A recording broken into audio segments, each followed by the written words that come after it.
Selamat sore ibu, suster, dan teman-teman. Pada sore hari ini saya akan menjelaskan tentang administrasi tata usaha yang ditulis oleh Elsa Puji Kurnia, NIM 18035029 dari Universitas Negeri Padang.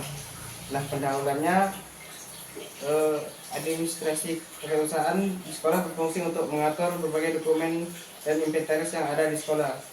Dengan demikian, apa yang diinginkan sekolah dapat terlaksana dengan bagaimana mestinya.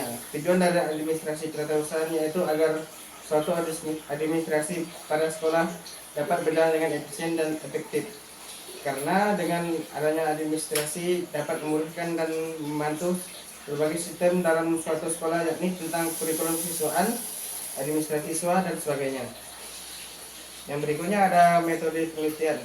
Artikel ilmiah hendaknya disusun dengan metode dan langkah-langkah yang sistematis untuk memudahkan dalam melakukan penelitian.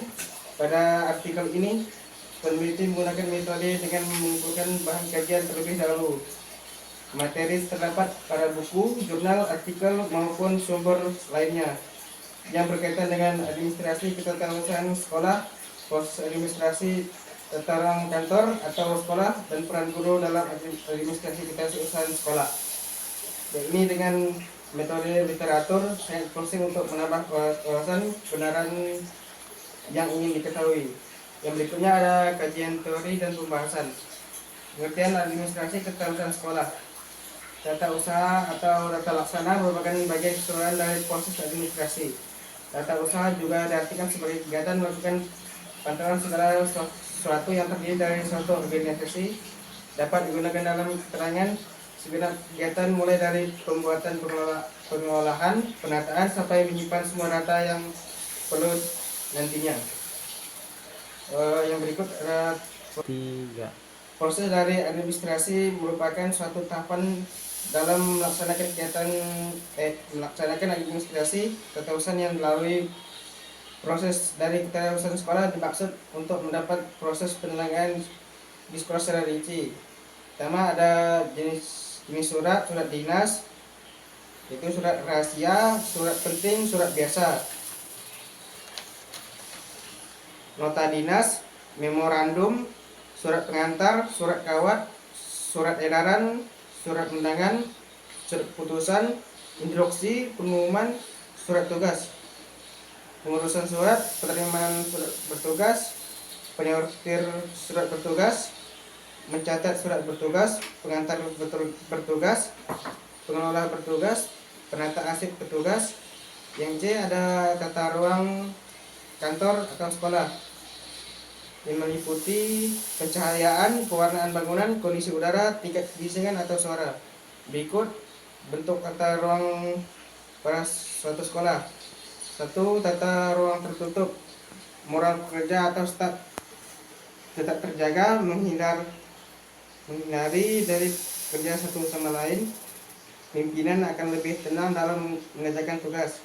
Kelemahannya terhalang pada sekat sehingga menyulitkan melakukan pengawasan. Yang berikut terasa pengap dan gerah, sulit berubah ruangan. Yang kedua ada tata ruang terbuka. Keuntungannya lebih mudah dan efektif pada setiap pegawai. Hubungan antar pegawai cepat dan mudah, memperlancar arus pekerjaan, lebih sejuk dan tenang karena cahaya masuk. Kelemahannya dapat merendahkan moral atau staf, mengurangi keamanan dalam kerja akan kehilangan kepribadian. Apabila ada yang berisik dapat mengganggu dalam proses bekerja. 3. Ada tata ruang semi tertutup. Keuntungannya menjaga privasi dalam bekerja. Kelemahannya perubahan tempat sulit untuk dilakukan. Yang D, peran guru dalam administrasi, menghimpun, mencatat, dan mengelola, mengadakan, mengirim, dan menyimpan kembali berbagai keterangan yang berguna, membantu perkembangan lembaga persekolahan dalam memberikan masukan yang bersifat membangun serta meningkatkan mutu sekolah. Terlibat secara langsung untuk tidak langsung dalam memberikan pelayanan. Yang terakhir ada kesimpulan.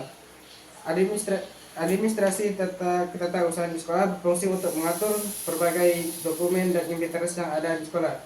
Tata usaha atau tata laksana bukan hanya meliputi surat menyurat saja, melainkan semua bahan yang meliputi keterangan atau informasi pada suatu sistem administrasi. Tata usaha juga diartikan sebagai kegiatan melakukan penentuan segala sesuatu yang terdiri pada suatu organisasi. Dapat digunakan dalam keterangan segenap kegiatan mulai dari pembuatan, pengolahan, penataan, sampai menyimpan semua data yang diperlukan nantinya. Sekian dari saya, selamat sore semuanya.